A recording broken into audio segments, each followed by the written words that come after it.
What's up, y'all? Welcome back to a brand new episode of the UnDunn Podcast. I'm so excited to be back with y'all because, oh, how I've missed you. But don't worry, because today we're in for a treat. Today we are joined by my girl, Zerina Akers. Now, you've seen Zerina's work on Beyoncé's Black is King. She's also the founder and creator of Black-Owned Everything, a company that celebrates and supports Black-owned brands from all across the world. She's also the owner of The Show Must Go On, a showroom in LA that celebrities frequent. I frequent. So many people go there. It's a hidden gem that I absolutely love. But beyond that, Zerina is a true powerhouse, a visionary, an entrepreneur, and she tells stories through her work. And I'm so excited that she's here today. So Zerina, welcome to the UnDunn Podcast. Finally. See, okay, how do you pronounce your last name? Is it Akers or Akers? Akers. Because I've heard different. Yeah, people be correct. Akers. Zerina Akers. Akers. You got it. Yeah. Zerina Akers. Okay, listen, you look amazing. Can Thank you tell us about your look today? Let's get into it. I am wearing KBB collection. We love shirt dress. We love Kalana. Shout out to Kalana. Yes. And these boots, I can't remember who these boots are by. Oh my God. Tommy Hilfiger and a Sandro blazer. And the glasses are Amazon. Period. We love a highlight moment. love an Amazon. I love an Amazon frame. I could just beat them up, toss them, buy me a new one. You look so good. I started to wear my boots. So, yeah, we would have been 20. We would have been 20. You look so good. Yeah, thank you. I'm so excited you're here. Thank you. We've been talking about this forever. I know, right? Like, since you had your launch, what was that, last summer at the house, at St. Helens. You had your launch.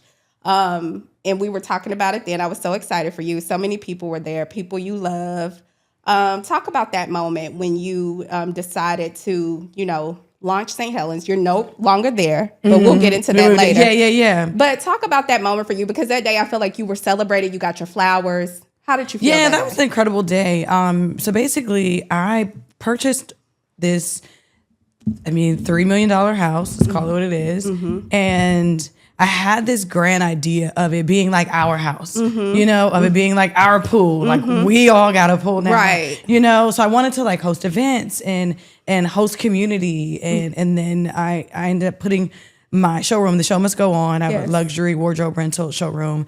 I put it upstairs and I wanted it to really feel like you got to kind of raid your best friend's closet. Your rich best friend's closet. Child. And, and then I wanted for it to be a creative space where people can come and work and commune and bounce ideas off of each other.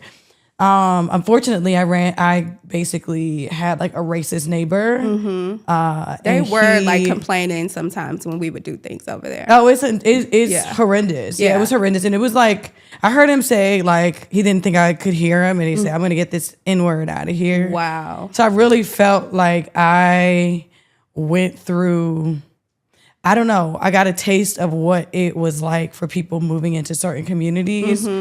For the first time for Black people moving into certain communities at a certain time. And that was really a quite traumatizing experience. Wow. So now it's for rental. Yeah. I rented out Lux Airbnb. So people still come and more so do live-in experiences. Right. And people come and stream.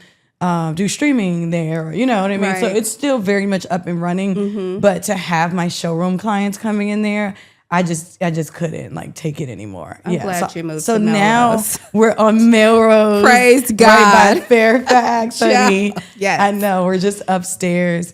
And it really was the best decision. It was. What was I even thinking? Going way over there. Girl, Why I would was be I even why thinking? we gotta drive I way was trying across to town? because I had this grand idea that business and entrepreneurship could cover and pay for this venture. You know what I mean? And then maybe later I could live in it or something. I don't know. I don't even know. Or it just continues to be an investment property. Well, first of all, shout out to you for even buying, to be able to do that. Girl, let's give you your flowers. That's amazing. I don't even know how. I feel like it was the grace of God that I even got through the door. Girl. To be honest, I've never really talked about this, but I just figured it out. But what helped is that I bought a home in 2017 and I actively paid off my house. Wow. So I paid off my house in 5 years. Girl. So, like we're always kind of hustling, we're gigging, we're of the gig culture, right? So I would pay my mortgage, but if I had a good month, then I would throw an extra $5K or, something onto the principal. Wow. And then eventually, I was able to wipe it clean. So then I was able to borrow from that to do other things, Wow. But I was like mortgage free for 2 years there. That was so nice. I think that's so important to you can educate people on that. How home buying in LA, first of all, that's a whole it's not different as hard ballgame. as people think. And I think that people going into home buying, they think that they have to buy their forever home or this $3 million home where it's my house in 2017 was $530,000. My mortgage at its highest was $3,300. That's what people pay for an apartment. Right. But it's getting caught up in wanting to have a modern thing or all these amenities or something super new. Right. Where I just had my house was built in 1951. I barely did anything to it. I think I painted, maybe changed the bathroom floors eventually, years later. Right. I painted, put wallpaper up and wow. And I like my little creaking floors and in my little casita. Well, yeah, it feels like home. Listen, I love that you're talking about this because so many people, especially in the gig economy, we don't see a way past renting. Or a lot of people don't see a way past renting because it's how can I, especially in this economy? Yeah. So, did you work with a realtor? How were you educated? Did someone help you with the process at all? So the first time I bought a home, I knew I wanted to buy a home. So I went and applied for the mortgage because I know that they would typically tell you what you need to fix on your credit, XYZ. And they ended up saying, "Oh, you're approved. You're pre-approved for, let's say, if they approved me for at the time $450." Okay. And I'm like, "Well, you couldn't really get anything for that price, right? Maybe an apartment or condo or something, but even that, you could be owning your condo, right, and renting it out or doing whatever." So I ended up finding this realtor. He introduced me to a private lender, and I didn't know that was an option. So then that private lender knew how to work with freelancers and got me approved that way. Wow. Okay. And then for the next property, I used Brooke Moore, as my realtor, or even THEE. Oh yeah, that's my girl. Shout out to THEE. Oh my God, that's my girl. Yeah, and I think that because THEE is literally one of the biggest real estate agents in LA, people may not think that she would do other things help you buy your first home or sell a smaller house or you know what I mean. Right. But she's really, really open in that front. So she was huge and instrumental in giving me a lot of different advice on hiring a management company for the larger property. But once you get that mortgage, my mortgage was $3,300. Girl. And then I got the PMI after maybe 6 months, got the mortgage insurance dropped. And then, so that dropped it down $500. So it was maybe a good $2,800. Girl, I feel we could, that's another podcast that we should have because I feel a lot of people want to know, especially here, they want to know how do I even, what do I do to You even have start? to save though. And I think getting in the habit of saving almost as much as you can, not to the point where you're cash poor, but regularly, what can you save consistently? Right. When you're not going to think about it. In 3 years, you'll have the 20,000, the 40,000, the 50, you know what I mean? And again, it just may not be the $1 million property, but I think now those houses in my neighborhood are $700,000, $800,000, $900,000 around that way. Wow. Yeah. Well, girl, that's shout out to you. Always doing big things. That's amazing. I feel again, we should have a separate conversation about that because so many people could benefit from it. For sure. Speaking of homes, let's go back to your hometown. Pretty Earl County. Yes, let's go back to Maryland. What was life like for you, Z, growing up? What were your first interests as a little girl? Being cute.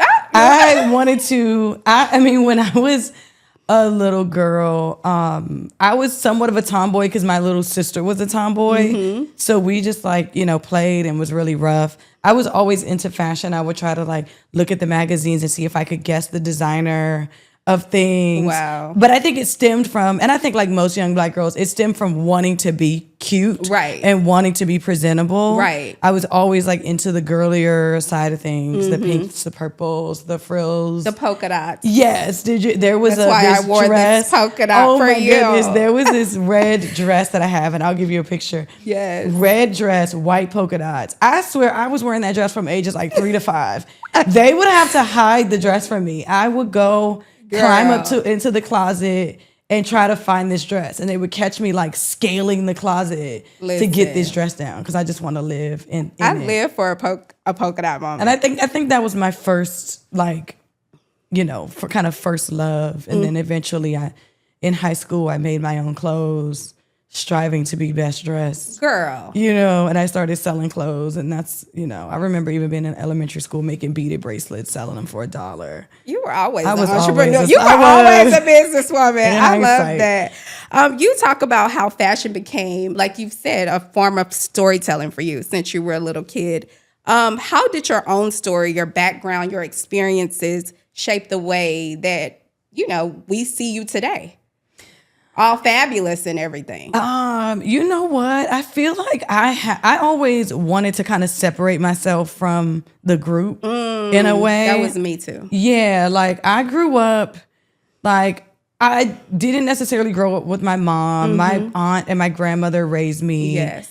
So I always felt somewhat out of place, but I didn't recognize it at the time. As a child, I just had a phenomenal childhood. Right. We didn't know what we didn't have. We weren't aware of like what we didn't have. But now I realize like, wow, I was like lying on my my work permit at 14, got my first job at 14. I think you're supposed to be 15 to 9 months or something. Girl. And I was like, so I was like getting jobs but I remember specifically not wanting to go to just the neighborhood school. I didn't want to necessarily go to the high school with everyone else that I had gone to middle school with. Right. You know what I mean? Right. Like it was nothing wrong with it, but I just wanted something different. more. And I was always like kind of striving and dreaming. And so I ended up going to Suitland High School and studying television production.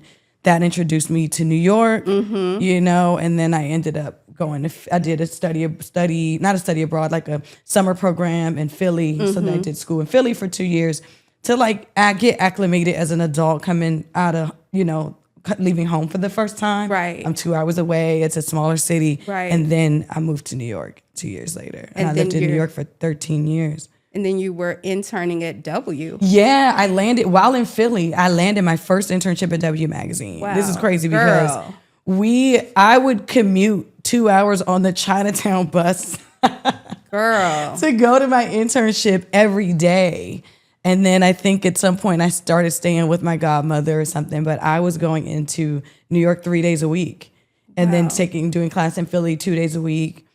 And then I would back then, actually, Shiona Tarini was an accessories editor. She was the only Black editor there at the time. And I want to say when I started, I was the only Black intern. And, and then you just always try to seek out your people. Right. She actually got me my first job as a freelancer at W. Wow. Yeah. And from then, it went into, assisting Camilla Nickerson as a second and going and freelancing at Women's Wear Daily, which was across the hall back then, and Harper's Bazaar and like all these things, and kind of opened up that channel to assisting and really learning the business. And then we hear like of the shutter at Teen Vogue and like all of the different layoffs that are happening in fashion. And I want to ask you, because I remember specifically being like out of college and applying to Teen Vogue, and I'm applying to all of these jobs trying to get in and get my foot in the door in fashion. But it was really, really hard, especially for a brown girl from the South.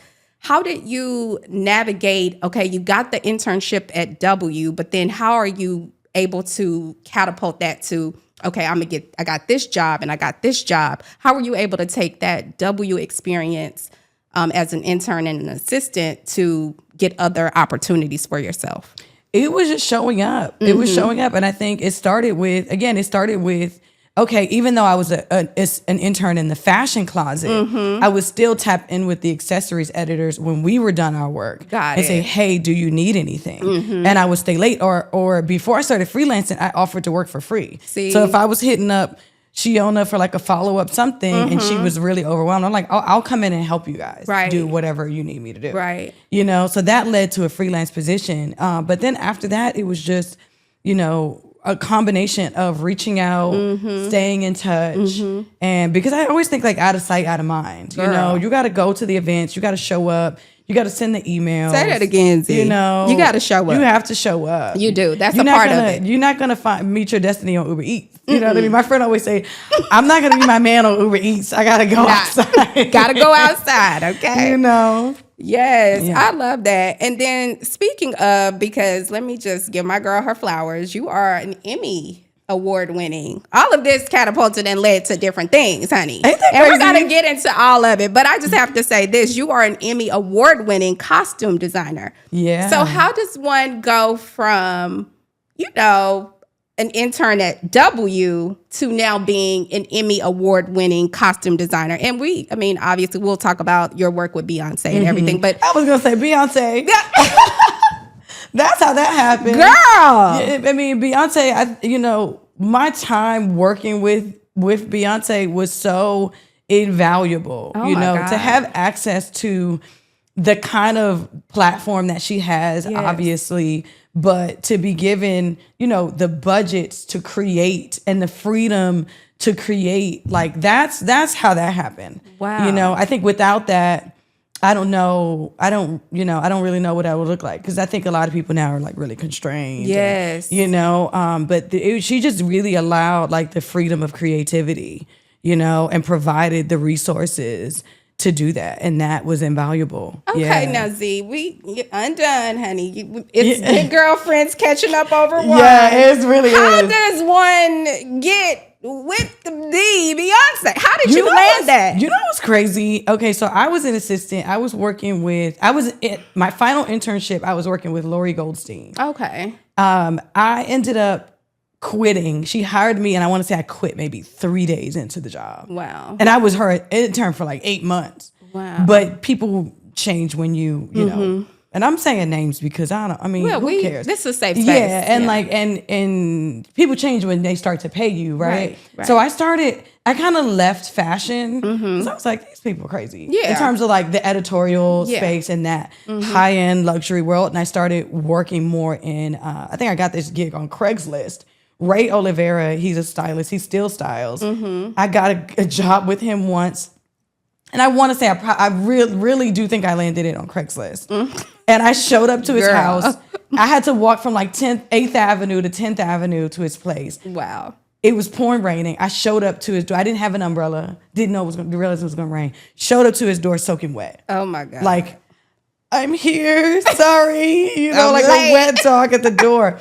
And he like gave me a shirt. I took my pashmina and I did a little hair wrap. And you was cute and ready to go. Yeah. And he gave me a little gingham shirt I remember to wear, and we got right to it. Wow. So really from him, I learned how to maintain a budget, how to balance the books, how to use points to book travel. Ooh. When maybe the company doesn't want to cover Right. an assistant, he would always buy my flights on his points. So, Right. seeing the value in and the worth in showing up anyway. So yes, okay, I have this job, but they're not going to pay for your hotel. Right. Okay, well then that's going to pay more than I usually get. Yeah. Let me go find me on Airbnb, Right. and figure it out. Make a way. So I learned commercial styling from him. We would do TJ Maxx commercials. We would do, Avon ads and small brands, shoots for small shoe brands and things like that. But we were making money. We were so busy. He took me into Saks. So then I was doing Saks e-com with him. And then I was doing Macy's catalogs with him. Wow. Then I started doing Brooks Brothers, kind of left for a bit, worked at Brooks Brothers in-house doing their catalogs for 2 years.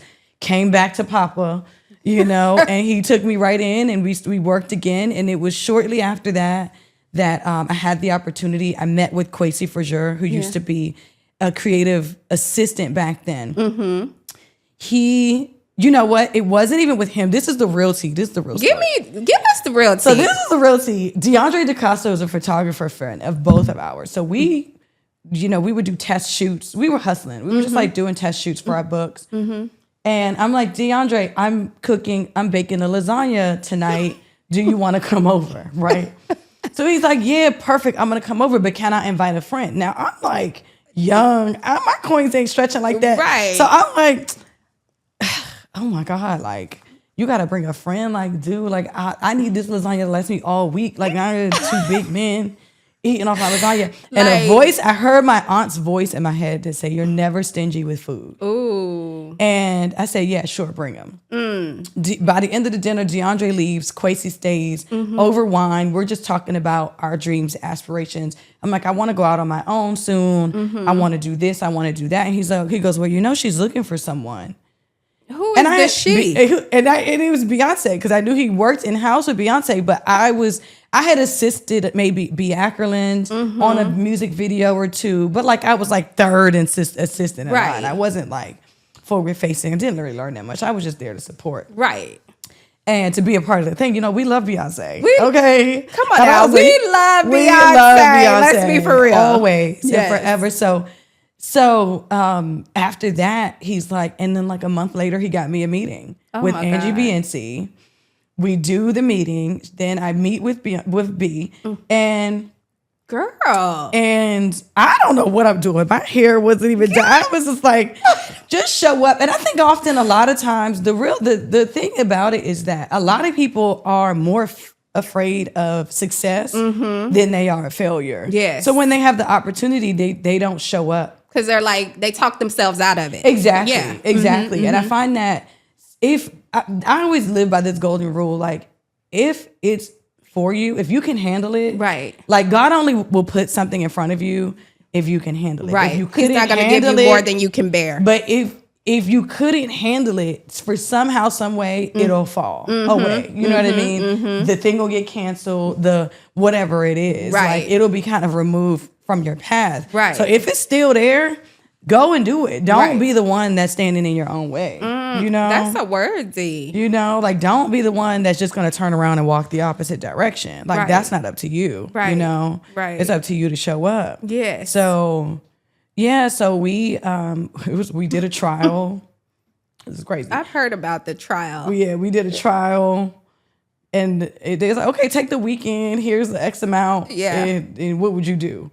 Well, what they didn't talk about was that it was a blizzard that weekend. Oh my God. It was a blizzard both days. I had my friend, not a blizzard. Donald, I think drove me around in the snow, and I put together what I thought would work, thinking that she would try it on. She looked at it and saw gray burgundy and was like, "Nah, it's too boring." Oh wow. So I was like, "Oh, okay." Did you clutch your pearls? You know what? I was like, okay, but Angie was so kind to say, here, take everything back, try again. We're gonna be gone for 2 weeks, and then I'll see you in 2 weeks. Okay. Well, I had only, because it was a limited budget, I bought things from consignment shops and things that I couldn't really return. Right. So I got real crafty. I made some phone calls to my college designer friends. I took, if it was a gray blazer, I took it at Russ Mongolian sleeves on the thing.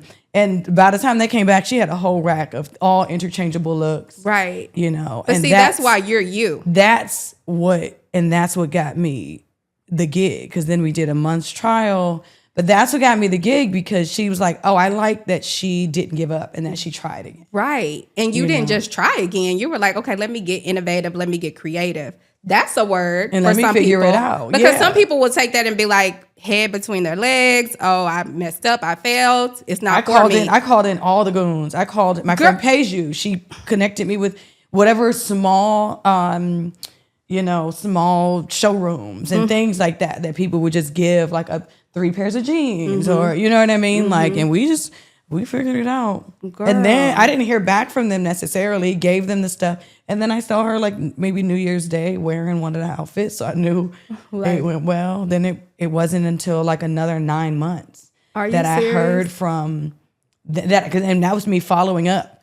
every month. Hey, Right. just bumping this up, bumping that up, bumping this Right. up. Until, I don't know, one day they was like, can you start tomorrow? You know what? I sure can. Now, what were you doing when that? So that's the guy. You know what? You asked the perfect questions because I was on set doing a Macy's catalog shoot with Sandy Seju. Wow. Maybe it was 2 days before. And I was like, oh my God, I just got this call. I'm so excited. I don't realize she booked me on Friday to work. So she's like, that's nice and all, but like, are you going to be able to come on Friday? And I was like, Girl, probably not. Sorry, Sandy. I love Sandy to this day. Sorry, Miss Sandy. And I left, and that was, and that was History. 2014. Wow. Yeah. Okay, Yeah. before we dive more into that, are any of those pieces that you couldn't return, are they in the showroom? No. Okay. Nothing from any clients. Like Beyoncé, we archive everything that she wore. It goes into storage. It's Okay. bag tagged, labeled. Okay. It may be things that she has one of these, Right. but Right. it would not be the same thing. No. Oh my God, girl, that story. Okay, so I mean, and obviously your career spans more than that period of time, but I have to ask you, working with Beyoncé, what was the one thing that you learned that you still take with you like to this day? Like it sticks with you. It's something you use in your business. I think is in general is that I have a voice. Yes. I think I was just kind of going through the motions. I didn't really know who I was. But I think once I found this piece of being my authentic self, like that, excuse me. Once I found this piece of being my authentic self, that helped me tremendously. Right. Like, and I would say, people always say like, oh my God, what's your favorite look? And I'm like, well, Yeah. you can't really pick one. But for me, what stood out and what shifted my perception of the work that I was doing was the formation hat look. Oh my God. That look moved culture, right? Like that girl. look became like a symbol for a movement. Like if you were paying Pictionary, you could draw 5 lines and people would kind of start to be able to guess what it is. Right.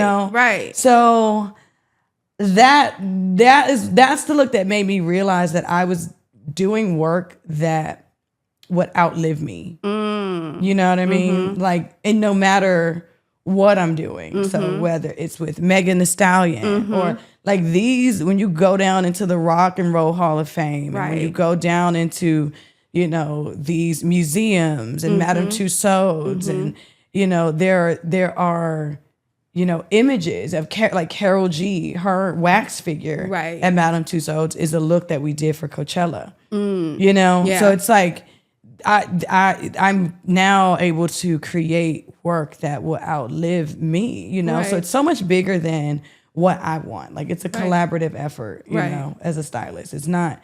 It's what really is the big picture. It's not like, okay, I'm gonna dress you like me, exactly. or I'm gonna put this costume on you. It's like, no, what are you also comfortable with, and how can I push you out of your comfort zone, but then still, leave you feeling confident. And I love that you also tap into like different body types. You're not a one note with, they only can be skinny or size 0 or 2. Oh my goodness. I love that about you, Z. Like you work with all body types. Give my girl her props. I mean, I think, and that came from my, I always say like I went to the school of Beyoncé. That's kind of where I got my master's. But and I think when you work with, women with curves, Niecy Nash, Megan Thee Stallion, then it all kind of comes from Lotto. Those were like the crux of like my clients for years. I think the only maybe sample size talent I worked with was Halle Bailey back then, but now it would be like Coi Leray, Michaela Cole. Right.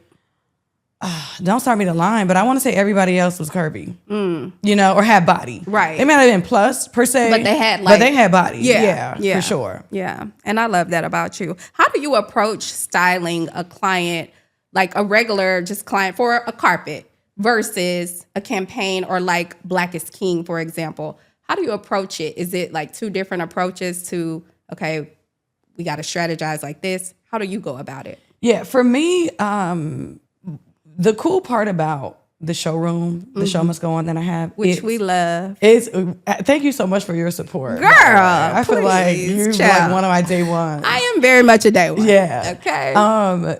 Is that I get to kind of provide the celebrity styling experience to the modern day woman. Yes. So with that being said, it's really about like celebrity or not, we're women, you know? So I would say I think either way it's a collaborative effort. But right. Those red carpet moments, those are the moments where you really want to see the inner you shine through.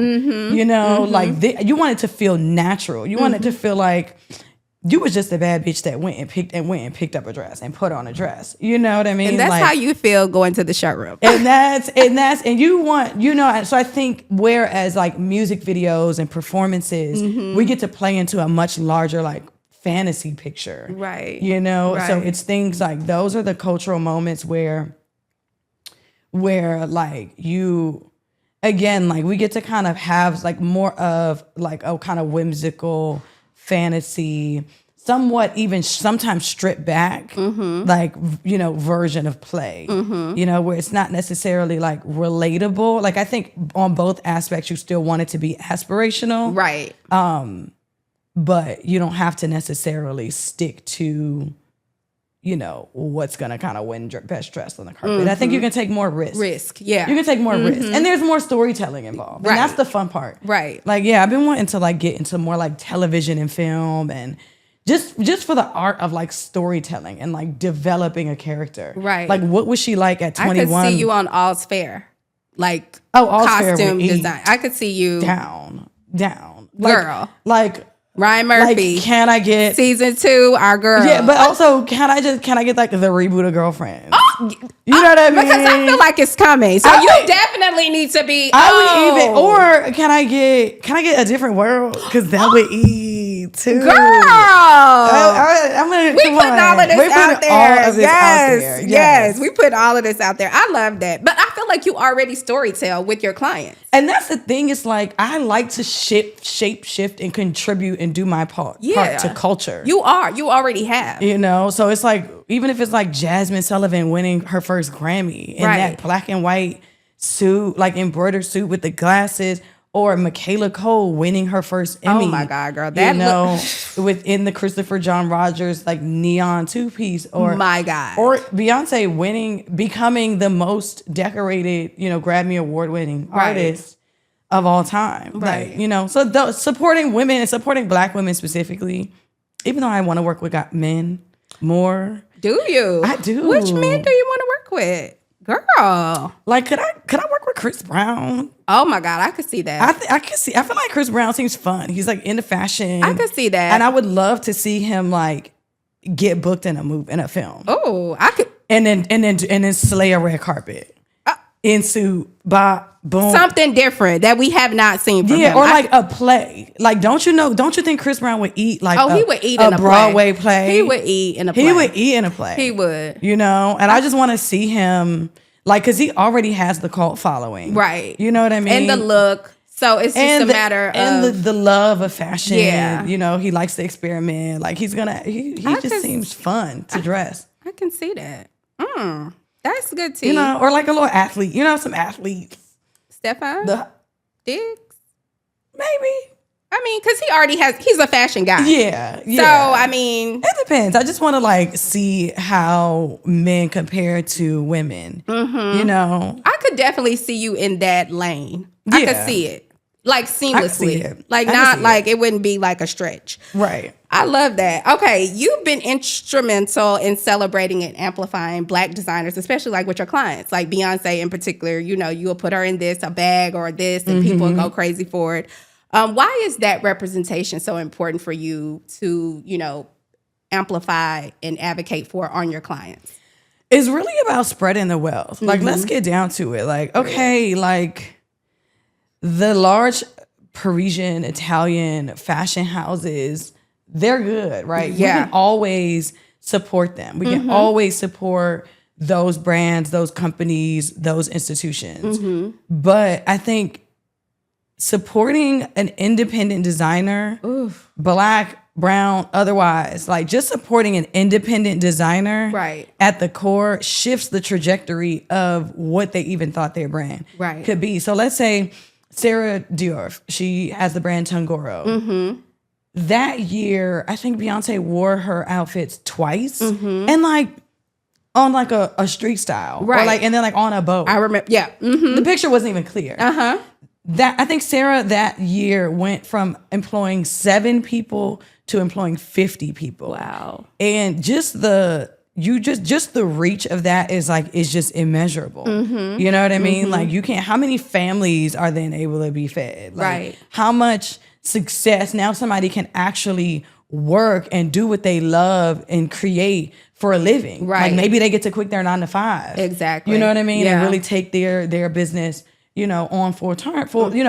So yeah, I just think it's really just that. It's really just sharing the wealth. And it was actually bred from the who wore it best culture. Okay. So if I bought something for her, or if a designer sent something for her, and then another celebrity wore it, it's like, but then I would go to say, hey, Romeo Hunt, can you make something? And then that would be able to last on her shelf and on her closet for longer. So if she didn't wear it for another 6 months, it didn't matter because it was still this like custom Sergio. Right. Or custom Romeo, whatever. I love Sergio. Too. And then that was able to, it always kind of landed at the right moment. And speaking of, because what I love about you, again, like you amplify and you advocate for Black designers, but you started Black on Everything, which gave voice to, Black designers who were, not really seen. Talk to us about how that has evolved and where are you with it now today? Yeah, so it started as an Instagram just to, in 2020. In the pandemic. In the pandemic. The summer of unrest. I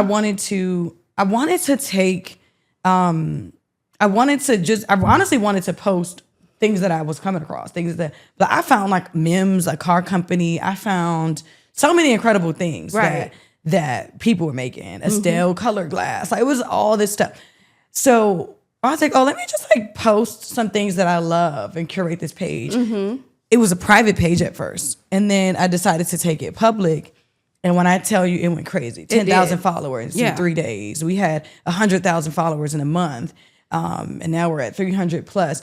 And then, so it's like, okay, how can we be more active with our audience? Right. How can we get it off of just Instagram per se? So then I started it as a marketplace, wanting it to be really a platform for Blackness. And I'm still kind of figuring it out, to be honest. Right. Like we're up and running. You can go on. The beautiful thing is you can go on, shop your favorite Black owned brands, and then check out in one cart, of the brands that are on the site. I'm looking now to bring on more like home goods brands. Oh, I love that. And, you know what I mean? Yeah. And like more like home essentials and stuff. Yeah. But it's just really kind of trying to figure out the business model. I think I've struggled with a lot, like making it make sense. I still think there's a component missing.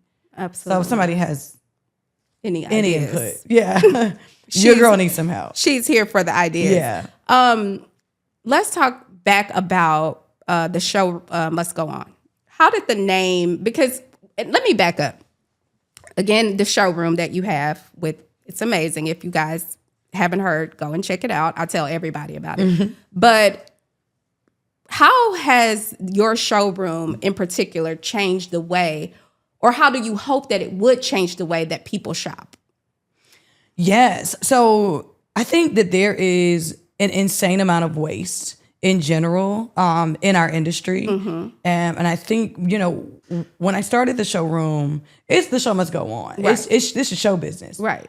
So when that dress rips, when that dress didn't deliver, or you don't want to spend the money, the show must go on because you still got to hit that red carpet. You still got to go to that event. You still got to have that photo shoot. I thought that initially I would do like it would be a space for stylists and costume designers mostly, but I decided to open the doors to all women. So any woman, any person, so smart. I have men's too, but any person, and we have so many people. So if you're not the celebrity, you're the publicist, the manager, the carpet host. There's so many other people that I think get kind of tossed to the wayside or like forgotten about in the industry, especially when it comes to PR showrooms. You know, so I wanted to just open the doors and create a space where you didn't have to necessarily spend X amount on a dress that you were going to wear one time. Right. But then also it extended the fashion life cycle of all these beautiful pieces that I basically had chilling in my garage or like left over from projects I didn't use or whatever it was. Now, I mean, I've curated sample sales and, you know, partnered with independent designers. It's a combo. And the beauty is I kind of can do whatever I want. Absolutely. But it was really special when, you know, just realizing in general that it's about, you know, really kind of limiting the waste. And a lot of women, once I realized a lot of women didn't care about, oh, well, it's new season or last. Girl, no. No, it's just, they just want a beautiful dress that fits them. Or they just want a moment. Right. You know? Right. And I'm like, okay, so why are we all caught up in 4, you know, collections a year, 4, 5, 6 collections a year. Right. You know, like you can't even get rid of the samples fast enough. Right. You know? Right. You can't get rid of, like, nobody's buying clothes like that. And I think the industry has reflected it, you know? So I just, you know, I think there is definitely an incredible sustainable conversation. And then we introduced where, let's say you as a collector or a stylist or a fashionista, you can rent your stuff. So you can give us the stuff that's just kind of collecting dust in your storage room. And then as it rents, we can run you back a percentage. So now we're creating more of an ecosystem. Right. You know, we can run you back a percentage or even a credit. So then you can come in and get more looks, you know, for your events. So yeah. Do you feel like this will, because the thing that I love about it is that it's Black owned. Right? It's a Black female owned, right? Do you feel like that this will inspire other entrepreneurs to like think of this model as something that they can attain or like aspire to as well? Absolutely. I think that I'm actually working with another company called Looks for Lease. Okay, so they're building the back end, and I'm doing some work with them to help. Basically, you know, eventually we'll, you know, even have like designers able to rent their collections out, you know, where people can kind of give people accessibility to build their own rental business. I love that. 2.0, or what's next for the show, Muscon? Are you going to have like multiple spaces or just, girl, don't go nowhere else. I'm not going anywhere else, okay? Look, I'm answering my own question. Because in 2 years, I can't believe that we moved 3 times. That's crazy. Girl, that is crazy. I want to explore the digital space to see really where our customers are and to collect more data. So like to digitize the inventory and put it online. And then I kind of want a New York location. Oh, you know? That's cute. Yeah, a New York location or maybe one cute. in another country, but I have to figure out where it makes sense. New York, for sure. Yeah. I could definitely see that. New York. I think there's a lot of like commercial shoots and, you know, I just want to, before jumping off the deep end like I usually do, test it out. Yeah. I love that. Okay, we all know you're booked and busy and fashionable, but how does my girl self-care? She be traveling, y'all, with her 2-piece on looking good, like a little snack. But how do you self-care, Z? Like, what do you do for yourself to like unwind? You know what I want to say? I feel like it's a misconception that I think people assume I'm always busy. And that kind of works against me. I am busy. I definitely am busy, barely here. All the things. Right. But I think there's an over assumption that I'm busy. So then people don't reach out because they think I'm too busy or they think that they can't afford me or they think that I'm not accessible. And that's kind of working to my detriment a little bit. So I need people to know, like, you're available. I'm available. Like, don't get it twisted. Right. You know what I mean? She's like, available for the right price. For the right and the right opportunity. Okay. But no, so self-care, like I am, you know, this year I'm trying to be kinder to myself and like just kind of watch how I speak because I think that I have talked about everything that I didn't want to do. And those things have kind of shied away from me. I think this year I'm, especially going into Q4, like I think I found in the last like year or two, started to cave into this fear of money. And what I realized is when they say scared money don't make no money, it's really that money is an energy. And when you fear money, money will fear you. Ooh, you know what I mean? When you fear money, money is going to go the other way. Right. So I think it's important. And I've been, really kind of putting into practice, like, don't make decisions based off finances in that way. Right. You have to some degree, but like once you release it, it'll come back to you. And I think that's the energy flow of money, is that you have to release it. You can't hoard it. The beauty and the power and the prayer and the spell is in releasing it. Right. Like that's the kind of energy that money holds, because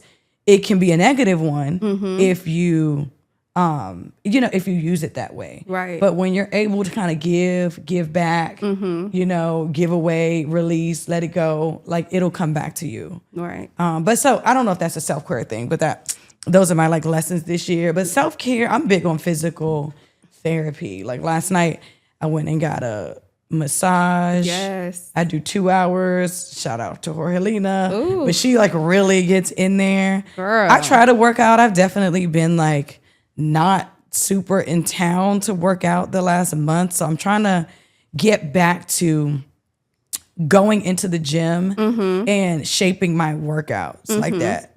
It's just, I'm trying to study how to actually structure the workout so I don't overload on one side or the other. Right. Like recently I did too many quads. So then now I got to pull. You look good. But you working out? But then I got like a pull. Oh no, but you got to work out for mobility, girl. I want to be running and jumping when I'm 90. I want to like, you know, you got to move. If you don't move it, you lose it. Yeah. So like that, acupuncture, Deeper Genius. I go to Portia Williams. She's incredible. And she's Black girl too. And Black queer. Did I just out you? No, you're whatever. Sorry, girl. No, she Black girl acupuncturist. Okay. And then I go to the chiropractor. Okay. I'm going to get a body scrub after this. Okay, body scrub. Like, you know what I mean? I think it's just always, I just like to be touched. Speaking of being touched, do you have a boo? I do have a boo. Oh, do you want to share with us? Yeah. Share. Okay. Yeah, I'm dating my girlfriend. We have like a 20-year age difference. Yeah. Are you the oldest? I'm the youngest. Okay. So she's like a cute 60. I love that. Something. But she's so incredible. That's amazing. Like, I'm so lucky. She's so like, she just, the way she like holds me down, looks out for me, makes sure I'm good. She does like the cooking and you need to purge the garage, and she does it. And I love that. She's just like support. So, but you know what's so dope too? She was a stylist back in the day, Dawn Haynes. So people, you can look up her work, but she used to to give you an example, she styled like UNITY. Oh and was my God. On the bikes. Are you serious? Or like she, styled Eddie Murphy for years, Common. Did some stuff with like Pharrell and Halle Berry when she was a Bond girl. Oh my God. She is just incredible. So she knows kind of what it is. Right. And I've never thought that I would be seeing someone that understood truly the work. And she's gone and she's like builds houses, renovates houses. She like does everything. A little bit of everything, like has her travel groups and stuff. But she, So like that's what she used to do, which is bananas. How has that been for you though, to have somebody that also understands the work? Do you feel truly seen, or feel like you have somebody that understands what you I feel experience? Like I have somebody. It's really beyond that. She really pushes me to be my best self, almost like too much. So I'm like, oh my God, I can only do so many things, and she's like, go, did you follow up with this person? Did you follow up with that person? Did you, maybe say, or if like I'm on my Zoom calls and she's like, say this. You know what I mean? Or like, it's tea. It's tea. She's bomb. That's what you want. And honestly, she's been like super integral to to the year. You know what I mean? That. Yeah, she's super solid. I love that. Looking back on everything, what do you think your younger self would say to you today? Bitch, you did that, girl. Did that. I knew it. But the thing is, I feel like I always saw something. Like, bitch, you know, you're going to be somebody. You're going to do different. Something. Mm-hmm. Yeah. Like, I wanted to be a dancer. I wanted to be, like, you're going to get in there and you're going to figure it out. Mm-hmm. And once I kind of finally got over, like, being super shy, I was really painfully shy. Mm-hmm. Up until quite recently, I must say. Like, I would say up until... Girl, 2022, 2020. Oh my God. What? Don't let me get out. I used to be, when I tell you, painfully nervous. Like, girl, I have to, like, that's why I kept being like, hey, like, can we like run over the questions? I'm not nervous. Know. She was trying to say, and I was like, can we like, because I don't want to be caught off guard or like be kind of stumbling and like get nervous. Because once I get in my head, I get, because you're comfortable. Thank you. So you like, it's just like a super familiar energy. I feel like I'm talking about home. I am talking about home. We are, like, girl. But yeah, I can get like really painfully shy or like have stage fright. And I just kind of, I guess I hide it really well. Mm-hmm. But I think once I can talk about my own stuff. I can talk about what I do. Right. That's the easy part, you know? Yeah. But when it comes to like I want to push myself out of my limit and do like scripted things or like, you know what I mean? Yeah. Like just kind of do an improv class. Girlfriends reboot. Like, you know, I just want to like play. Wait, would you want to be an actress, Z? Also? I just want to kind of try. Oh! I would like to try something. I could see you as the cute friend of the group. That I just would like to try it, but it would be, you know, the script of it all would be super intimidating, and would remembering kill it. Like, but I think it's just, I just feel like you can put into practice anything and like figure it out. You Absolutely, know? As you've done. I mean, period. As young Z would say, but you did that. Now, what brings you joy? What brings me joy? Growing food in my garden. I love your garden, by the way. Like, I love seeing your pictures of the garden. Yeah, that's amazing. Growing food in my garden. Being able to have the freedom to go wherever I want, whenever I want, and stay for however long I want. That's been nice. Developing this farm in Dominican Republic, which is crazy. Wow. Wait, Z, tell us about the farm in Dominican. We have, my best friend and I have been working on this farm project for years, but it's finally kind of really shaping up. So yeah, we have it. It's kind of near Rio San Juan. Oh my God. I'm actually looking to like do some more tourism things down there. And we are like getting some new cows this year and like starting the whole milking process. And like, that's been super exciting to really kind of watch it develop and grow. Where did the inspiration for that come from? He's more of a farm. He's the farmer. You know, I was more seeing the scarcity in food and seeing like kind of where we were going and wanting to have that investment in food. Right. Yeah. Right. And it's food is, so many people are food. Food is life. Right. Yeah, exactly. And going the way without food. And the way that people are, I mean, they're giving you 3D printed beef. You know what I mean? Like, I don't know. It's just like, so just really being able to kind of sustain, you know, and figure out something on that front. I love that. Yeah. See, I love you. Before I let you go, this was so good. I could just go on for that's how I feel too. But fashion hot takes. Do you have any, what are you liking right now? Obviously, we love Kalana. Shout out to Kalana again, because you're wearing Kalana. I love that she's done that. Yeah, I have this shirt dress and I wore my stuff the other day, but like, I love what she's doing. But what are you, like, what's inspiring you in the fashion world right now? You know what? I'm going to be honest. Yeah. Am I gonna say my age right now? I'm 39. I'm 42, honey. We look good. Listen. Cheers to yes. Okay, so I am 39, and I feel like I've been kind of struggling with. Excuse me. I've been kind of struggling with what my style is. Oh my God. Same. Like, I'm not necessarily Gen Z, like kind of been there, done that. Like when people are going into like Y2K, I'm just like, Yes. I can't do that. But I do want the flat stomach to wear the low waist jeans, That part. you know? But, and I'm not quite quiet luxury just definitely yet not that because girl. I'm a stylist and I think that my style and appearance and that aesthetic is the billboard. You know what I mean? For many things. And I Right. am a little bit androgynous and I like to be a tomboy and I like to be comfortable.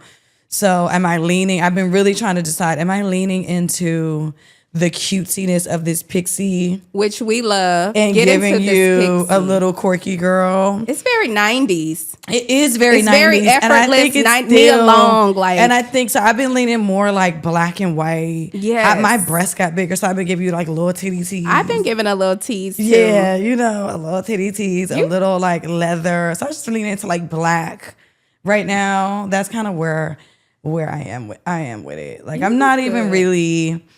I'm going to be honest, like I'm not much of a shopper, you know? So I am not a consumer in that way. Right. Like my money's going to stay in the bank. Like there's certain things I'll splurge on. I like That's my why watches, she's I like able my to buy jewelry. homes, $1 million homes. You y'all. dig? Okay. You know what I mean? So like I'm Listen. not like, I don't have this like, I do have an expansive closet and you know where it is? At the Show Must Go On.